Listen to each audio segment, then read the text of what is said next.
Welcome into Drew's Daily Diamond for Thursday, May 9th, 2024. I am Drew Martin breaking down all the games on the Thursday slate. Hey, if you're liking the content, please smash that like button and let me know in the comments below what you're looking to bet on tonight's slate and today's slate. And where you agree, where you disagree, all is welcome. Any questions, feel free to fire away. As we got the first game up in the Queen City, the Cincinnati Reds hosting the Arizona Diamondbacks.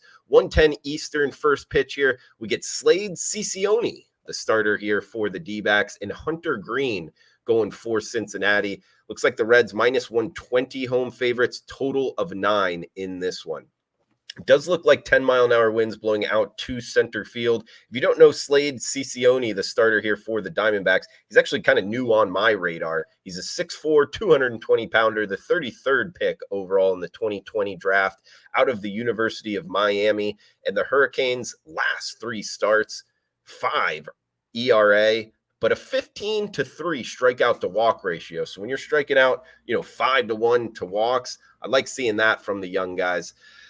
Arizona, the offensive advantage, in my opinion, in this one.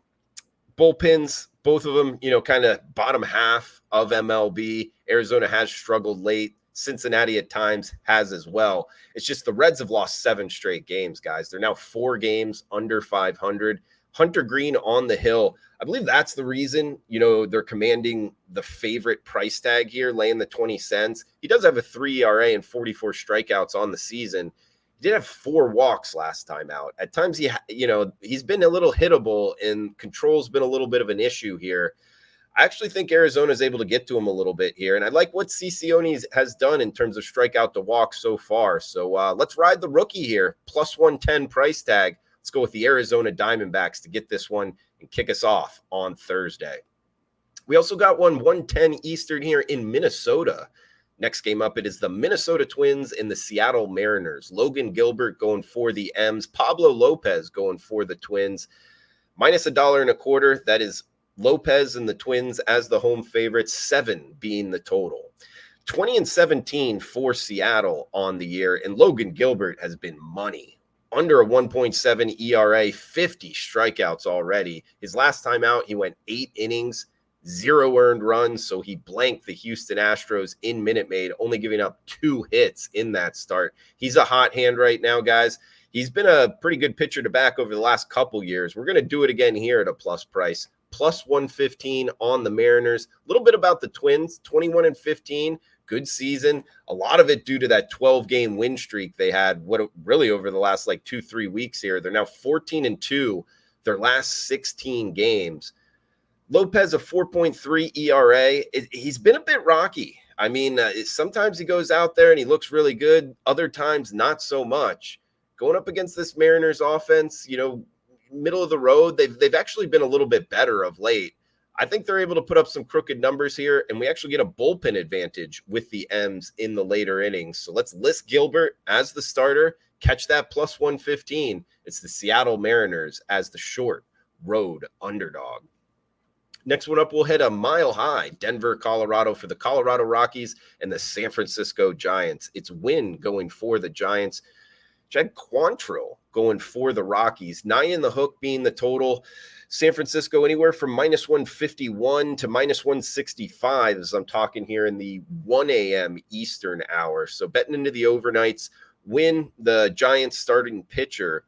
He's actually already pitched in Colorado. He's only in his second year, so not a ton of sample size with his MLB numbers. He did pitch in Colorado last season, though, went 4 innings, 3 earned runs. I like the fact that he has experience in the thin air. Overall, his numbers are good, though, this year. And Quantrill, I guess if you're making an argument to bet on the Rockies, it's because he's been their best pitcher. But at the same time, I mean, this offense just can't score runs. We actually backed them, if you've been watching the show, their first game back. I believe it was on Tuesday or possibly Monday. And we took the loss. And then we came back just on Wednesday. So it was Tuesday and then Wednesday, and ended up laying the juice with the San Francisco Giants. They got the win. We're going to lay the juice again here, guys. Minus 151 is available. That's the low water mark right now in the global market. Hey, we're going to fade this Rockies team. Worst record in baseball, 8-27 on the year. That's got to be on pace for one of one of the worst baseball records to this point. Who knows how many wins they'll end up with by the end of the year if they don't turn it on. They're kind of a team that used to be kind of pesky at home, even though they weren't a great team. Now they're not even hitting in Colorado. They've lost 4 straight. They've lost 9 of 10. They were in that difficult road trip, Mexico City, Miami, Pittsburgh. Thought they would get that first win back at home. It didn't go that way, and they're not seeing the ball well. So I actually think Wynn's going to have a good start here, guys. And the way to play this is on the favorite, lay the wood, -151 with the Giants. We'll go from Denver to New York for our next matchup here, guys.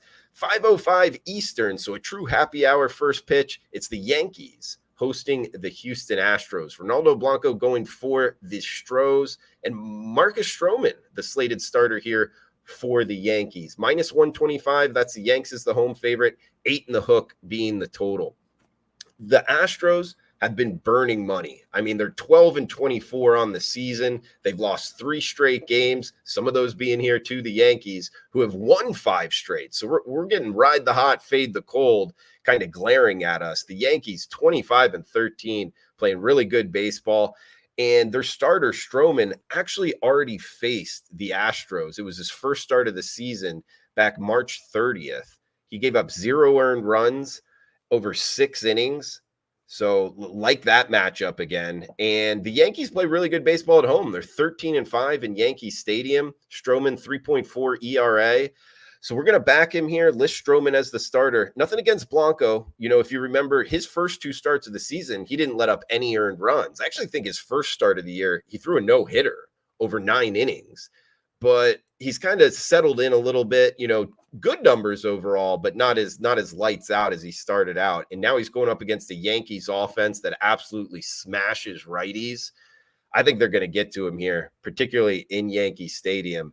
And the Yankees, really good bullpen, guys. That's part of their success here. 25 wins already.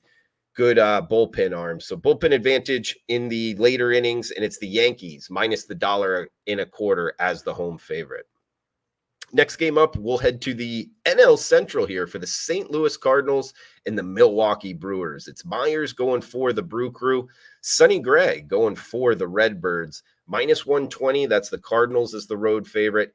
8 being the total. This is first place in the NL Central versus last place in the NL Central.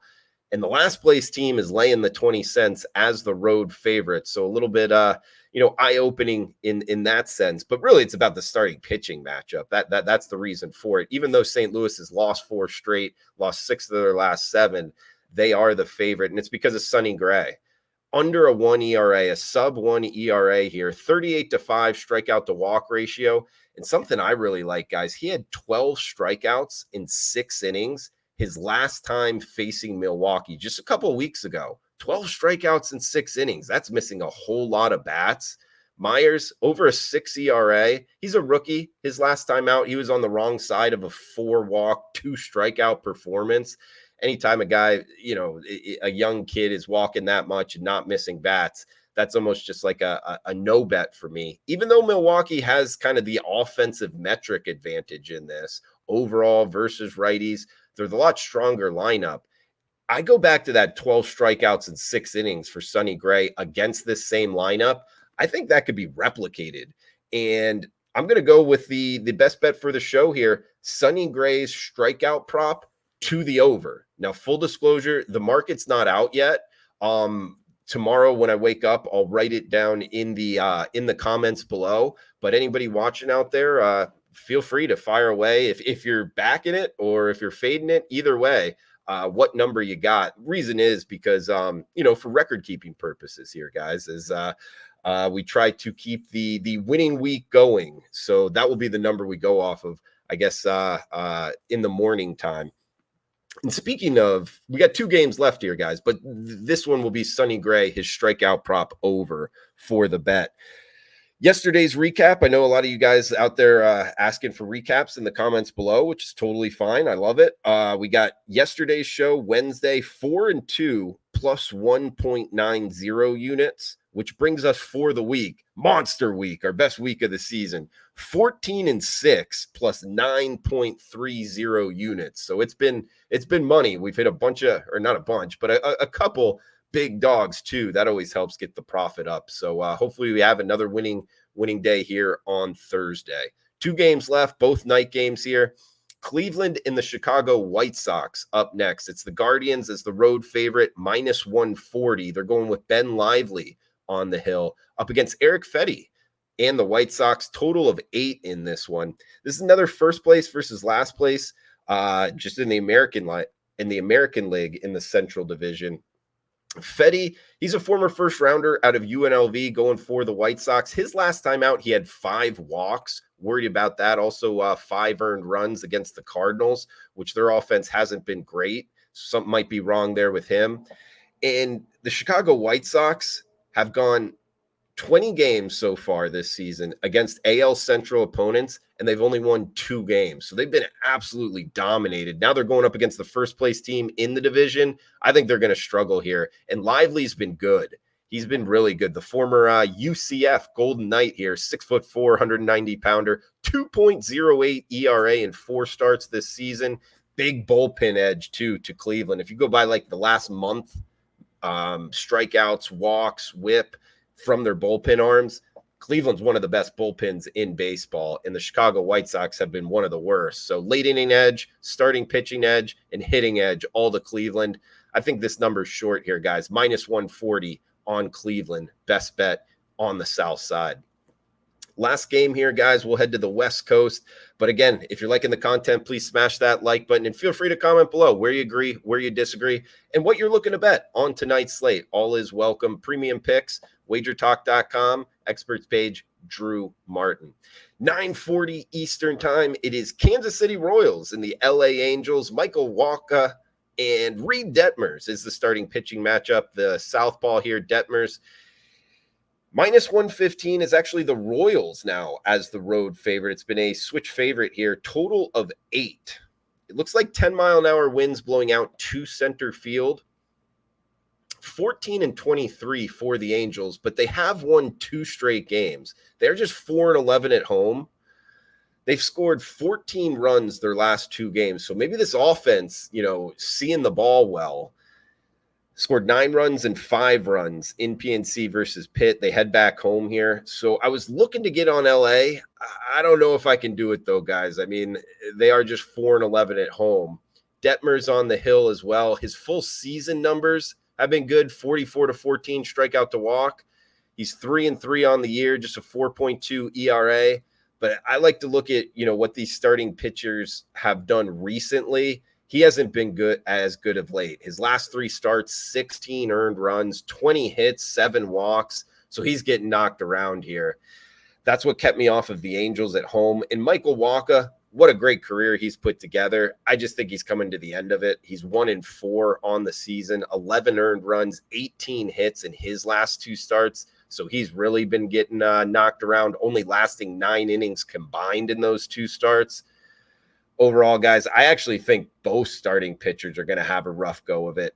There's 8 in the hook, and there's 8 available, depending what sports book you're going off of heading into the overnights.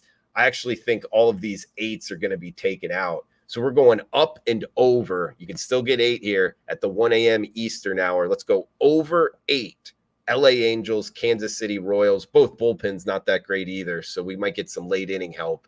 But that will end it, guys. Royals and Angels to the over of 8. I am Drew Martin, wagertalk.com. Please smash that like button, comment below, guys. Let me know where you're watching from as well and what you're betting. But thanks for tuning in. We'll be back for Friday's show as well. So stay tuned for that. Cash those tickets.